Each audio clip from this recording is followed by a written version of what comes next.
Bismillahirrahmanirrahim. Assalamualaikum warahmatullahi wabarakatuh. Selamat pagi. Di video ini kita akan membahas tentang pemrograman berorientasi objek.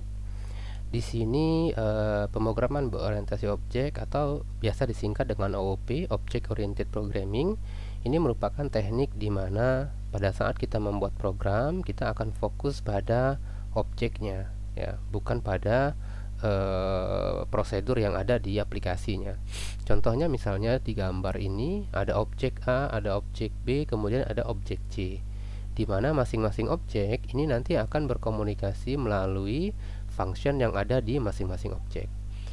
Nanti di dalam pemrograman berorientasi objek itu ada istilah kelas objek, ya, ada beberapa istilah lain. Kita langsung masuk pada prakteknya saja. Di sini contohnya, misalnya kasusnya kita diminta untuk membuat sebuah kelas atau kita diminta untuk buat sebuah program yang bisa menghitung luas persegi panjang. Maka sekarang kita akan buat project baru. Di sini Ctrl C V, kemudian Start New Project, simpan di foldernya masing-masing. Namanya materi 2 PBO. Nama project tidak boleh pakai spasi, ya.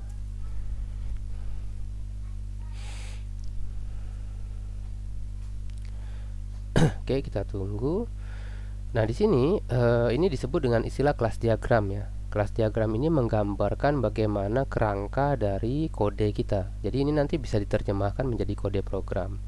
Yang pertama ini nama kelasnya, kemudian dia punya atribut panjang lebar, kemudian dia punya method atau function, itu sama saja, persegi panjang dan tampil luas. Oke, projectnya sudah jadi.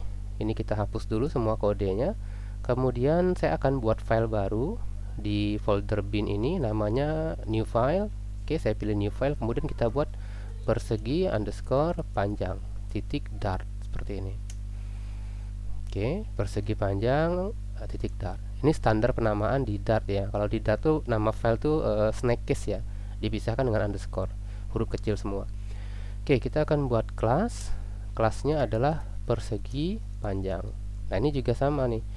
Jadi kalau di Dart itu nama kelasnya adalah menggunakan camel case. Jadi tidak dipisahkan dengan underscore, tapi digabung. Tapi huruf pertamanya itu adalah huruf besar. Ya, tapi kalau nama file menggunakan snake case persegi underscore panjang. Oke, kemudian ini ada panjang sama lebar, tipe datanya int. Maka saya buat di sini int panjang sama dengan 0, int lebar sama dengan 0. Berarti di sini saya mendefinisikan properti atau field, ya, sama saja. Tipenya int, namanya panjang, nilai defaultnya 0. Kemudian ada satu metode, tipenya public, tanda plus, kemudian namanya persegi panjang. Sorry, ini bukan tipe, tapi ini modifier access, ya. Aksesnya public, tipenya tidak ada dia, ya, tidak ada tipe. Berarti saya ketik kodenya jadi seperti ini, public persegi panjang, seperti ini. Oke. Nah, di Dart itu tidak ada modifier access, ya, tidak ada modifier access, maka ini kita hapus saja. Seingat saya tidak ada, ya. Kita coba cari di internet. Dart modifier access modifier. Iya, dia tidak ada modifier public, ya. Public, ya, dia tidak ada. Jadi semuanya harusnya public, ya. Oke. Kemudian kita kasih parameter. Jadi nilai yang ada di sini adalah parameter dari modulnya. Ada intp, intl, berarti intp, intl. Kemudian di sini panjang sama dengan p, kemudian lebar sama dengan l. Kemudian ada satu lagi metode namanya tampil luas. Tipenya adalah void. Berarti di sini kita buat lagi void tampil luas. Kemudian di sini baru kita hitung int luas sama dengan panjang kali lebar. Kemudian kita cetak, ya, luas persegi panjang adalah $luas. Nah, ini kelasnya udah jadi. Jadi kelas itu semacam template, ya. template itu kalau tidak dipakai ya tidak menghasilkan apa-apa. Kalau dijalankan juga tidak ada hasilnya. Saya F5 tidak muncul apa-apa juga kan. Oke. Nah, berikutnya kita menuju ke sini tadi ya, ke materi 2 PBO.dat. Jadi kan kita ada dua file ya. Ini kelas kita, ini tempat main file kita. Di sini kita akan impor dulu persegi panjangnya, persegi panjang.dart. Kemudian kita buat void main-nya. Void main ini kalau mau ketik tinggal gini aja ya, main. Nanti tinggal di sebentar, dia belum muncul. Main. Harusnya tinggal enter, udah jadi gitu dia. Otomatis ya. Jadi ketiknya main, enter, udah jadi. Nah, sekarang kita akan buat objeknya. Jadi kita udah buat kelasnya, sekarang kita buat objeknya. Dari persegi panjang P sama dengan new persegi panjang. Kita kasih nilai 10, kita kasih nilai 20. Nah, di Dart new ini tidak perlu kita definisiin. Gini dia. Oke. Kemudian P titik tampil luas. Kalau saya jalankan dengan F5, maka harusnya tampil luas ini akan muncul output luas persegi panjang sama dengan 200. Panjang kali lebar ya. Ini dia. Sekarang kita akan bahas kodenya. Ini kita membuat objek, oke, atau sebenarnya kita buat variabel, nama variabelnya P, tipe variabelnya adalah persegi panjang. Kita buat sendiri ya tipenya, tipe datanya. Nah, kemudian di sini kita akan panggil metode konstruktor, di mana metode konstruktor kita itu punya nilai 10 dan 20. Kalau kita lihat di kelasnya, ini yang kita panggil nih. Ini nilainya 10, ini nilainya 20. Nilai 10 ini akan diberikan ke panjang dan nilai 20 ini akan diberikan ke lebar. Kemudian pada saat kita panggil tampil luas, maka di sini ada perhitungan luas sama dengan panjang dikali lebar. Ini saya split aja bagi dua. Mana dia? Oh, nah ini dia. Oke, pada saat kita panggil nih P titik tampil luas. Nah, ini yang dieksekusi kodenya. Dua baris kode ini ya. Pertama dia panjang kali lebar, kemudian dia cetak output.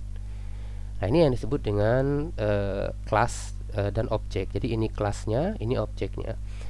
Kenapa buat persegi panjang, ngitung persegi panjang saja jadi ribet? Karena tadi kita bukan cuma ngitung di dalam PBO atau dalam OOP, kita buat template-nya. Tujuannya supaya ini bisa digunakan berkali-kali. Misalnya saya mau ngitung lagi nih, saya tinggal buat lagi misalnya P2, saya masukin lagi nilainya, kemudian saya hitung lagi P2 titik tampil luas. Udah jadi nih dua objek dari kelas yang sama. Jadi dari satu kelas dia bisa menghasilkan dua objek ya. Oke, kemudian ini ada penjelasannya di modul. Nah, ini saran saya dicetak ya, di print biar nanti lebih kelihatan, karena kan ada istilah-istilah yang sering kita pakai nih. Nah, berikutnya kita akan bahas nih tentang namat argumen ya, namat argumen.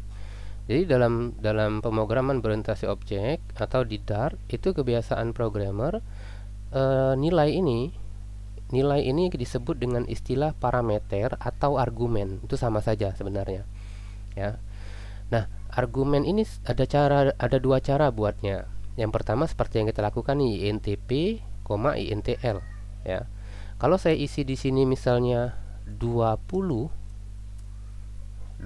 kan dia tidak bisa karena tidak sesuai tipe datanya. Di sini kita definisikan int, berarti harus diisi dengan int di sini. Tidak bisa kita buat kayak gini juga tidak bisa. Karena 1,2 kan bukan integer ya. Nah, makanya yang kita definisikan di kelas itu wajib ditaati pada saat kita menggunakannya. Gini, ke OOP ini kan biasanya dipakai untuk buat project yang sifatnya tim. Jadi bisa jadi nanti kode kita, kelas kita ini akan digunakan oleh tim lain gitu. Jadi kita menyediakan kode untuk dipakai oleh tim lain. Nah, kalau kita definisikan di sini int, tim lain tidak bisa ngisi di sini jadi string misalnya. Kalau dia punya misalnya seperti ini, seperti apa ya? Input itu misalnya dia punya string umur misalnya 20. Dia mau paksa masukkan ke sini umur, itu tidak bakalan bisa. Bagaimana supaya bisa ya? Harus konversi sendiri dia konversi dulu baru dia masukkan dalam kelas yang kita buat, karena kita buat kelas sesuai dengan aturan gitu. Oke, nah bagaimana dengan named argumen?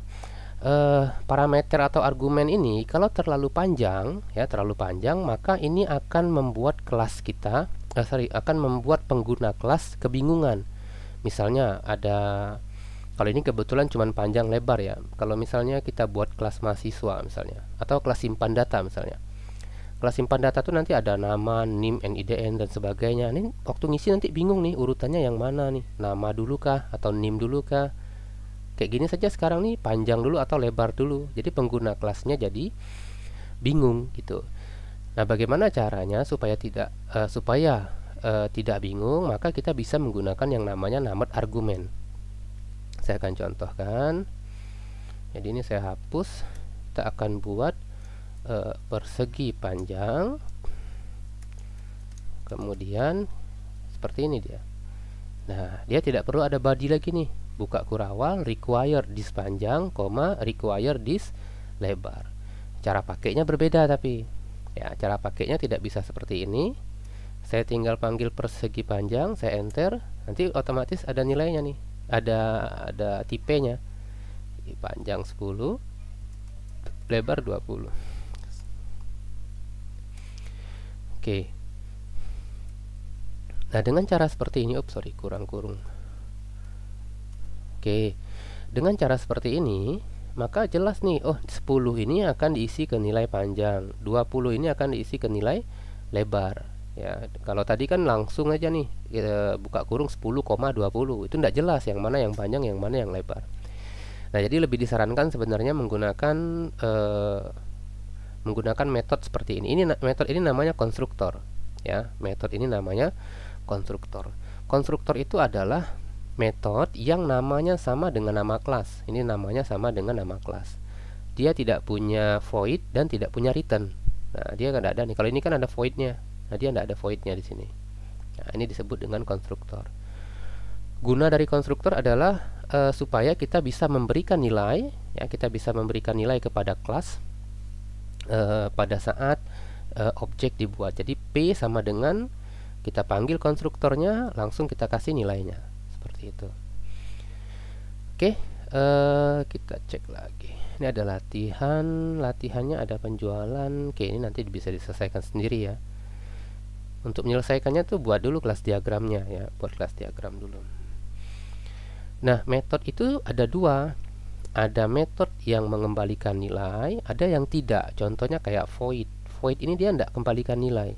Jadi pada saat kita panggil, kode akan dieksekusi, udah selesai itu saja. Kebetulan di sini ada perintah untuk menampilkan. Nah, ada satu lagi ya. Metode return. Metode return misalnya gini ya. Metode itu dibuat untuk mengerjakan satu tugas. Ya, tampil luas itu gunanya hanya untuk menampilkan luas, bukan menghitung. Ini kan menghitung dia. Ada dua tugas nih. Nah, sekarang kita pecah tugasnya. Saya akan buat satu lagi, int hitung luas, seperti ini. Nah, ini tipe int nih, ada returnnya. Kalau void tidak ada returnnya. Selain dari void berarti ada returnnya. Nah, di sini ini tidak perlu lagi. Oke, kalau di sini kita bisa isi dengan plus hitung luas toString. Oke, jadi sekarang tampil luas cuma nampilin, hitung luas cuma ngitung saja. Kalau kita jalankan, kodenya sama saja. Oke, seperti ini. Tapi sekarang kita punya pengguna kelas kita itu punya dua opsi. Dia bisa nampilin dan dia bisa dapatin nilai. Misalnya dia cuma pengen dapat nilai saja, maka int luas sama dengan p titik hitung luas. Oke, ini konteksnya dia cuma pengen dapat nilai saja. Misalnya nilainya mau diolah lagi ya, itu terserah si pengguna kelasnya. Tapi kelas kita jadi lebih fleksibel. Selain menyediakan metode untuk menampilkan, kelas kita juga menyediakan metode untuk menghitung, seperti itu. Oke, silakan dicoba, dipahami. Nanti kita akan lanjut lagi ke contoh yang lebih real ya, di contoh yang lebih nyata lah, di program itu seperti apa sih penerapannya, seperti itu. Nanti kita akan lanjut lagi di pembahasan berikutnya.